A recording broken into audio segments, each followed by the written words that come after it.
Stalker 2 is finally here. Like many of you guys, I've been waiting years for this game. Watching all the trailers, following all the updates, dealing with all the delays, and hoping it would just capture the magic of the original games. But now that it's finally here, the big question is, was it worth all the wait?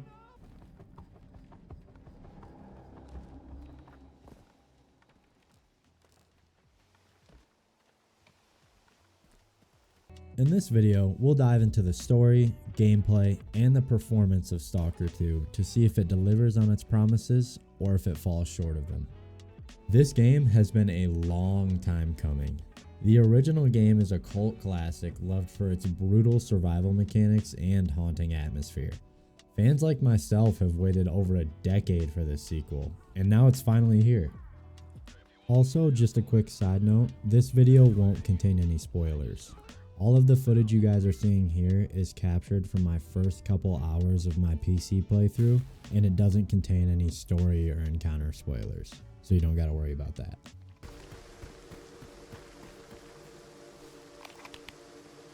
Stalker 2's story stays true to its predecessors. You're gonna find yourself caught between factions, uncovering secrets, and facing even more dangers of the zone this time, with quite a bit of challenge.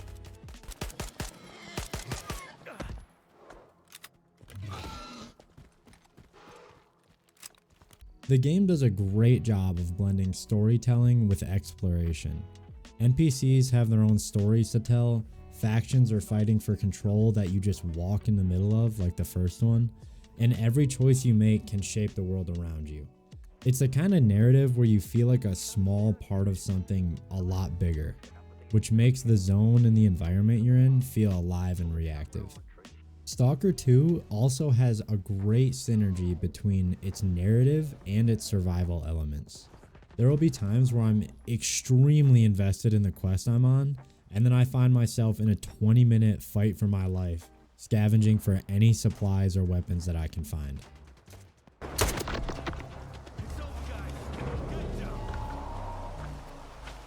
The NPCs in this game also add quite a bit of depth to the world. Each one has their own agenda or story or situation they're in that you kind of get thrown in the middle of. Whether they're your ally, your enemy, or even something in between, their presence in Stalker makes the zone feel really alive and interactive. Go and have a nice talk with him, would ya?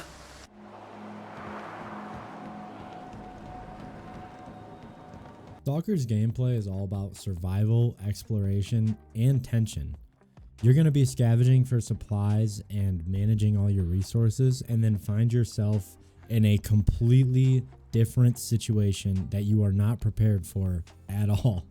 And that's kind of what makes it great. Exploration in this game feels rewarding because it feels dangerous as well.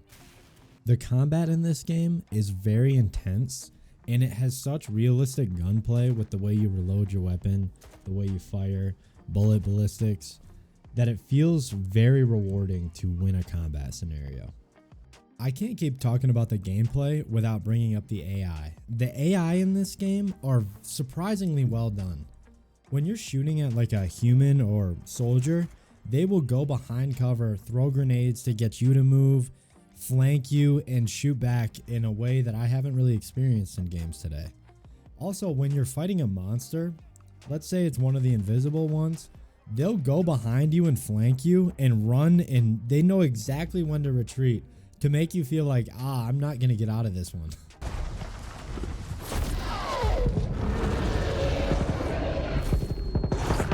If you're a big proponent of having realistic guns and good gunplay and gun customization in video games, I think you will like Stalker 2's gunplay. It feels real, and when you hit somebody, it actually feels like it does damage and they react to it. The headshots feel amazing. I will say there's some monsters that can be bullet sponges and kind of have you feeling like, how is this guy taking so much damage? But other than that, the customization feels great. The ballistics of your guns feel great. It feels like you actually have a weapon in your hands, especially because you're low on ammo in this game all the time, and it feels like, oh, I need to pull out the big guns for this one. You get a great choice of weapons and customization here.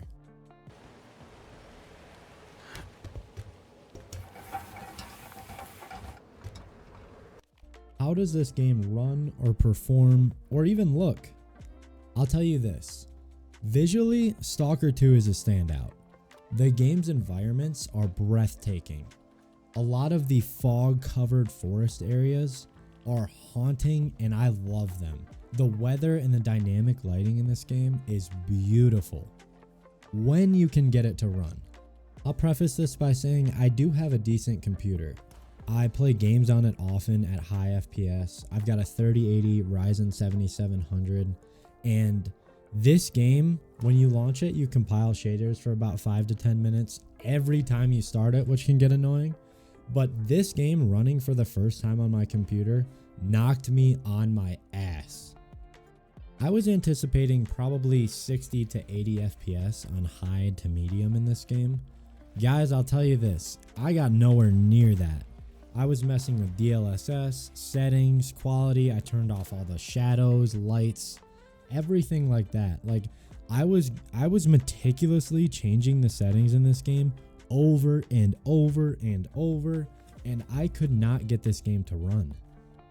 The only way I was actually able to play this game was I essentially got a new computer. I upgraded to like a 4080 Super, a new processor, all that.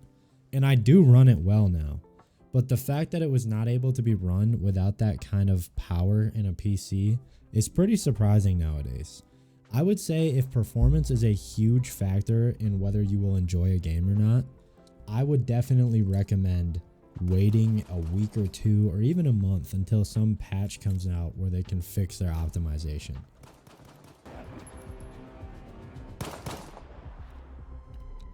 This game does have quite a bit of bugs, I will say that. I have not found any game-breaking bugs that have hampered the experience that I've been having, but I have had a lot of issues that break the immersion. Sometimes when you attack an enemy, they'll kind of phase through something, or a pathing of an AI can be weird. For a specific example, I had this enemy that I snuck up on with a knife. I stabbed him, and he kind of just disappeared. I felt very like cool going up there and using stealth.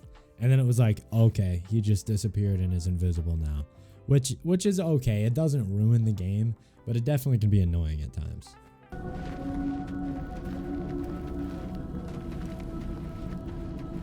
So is Stalker 2 worth it?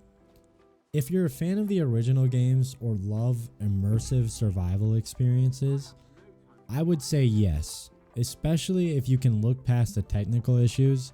The game delivers on its promise of atmosphere, tension, in a world that feels alive. Stalker 2 not only lives up to the legacy of its predecessors, but it also expands on their strengths, delivering an even more immersive world, deeper survival mechanics, and that signature sense of tension that made the original games feel so good to play. I do think the game will improve over time with bug fixes and performance fixes as well. But I do want to know what you guys think. How did the game run? What did you think? Did Stalker 2 live up to the hype, or were you expecting more?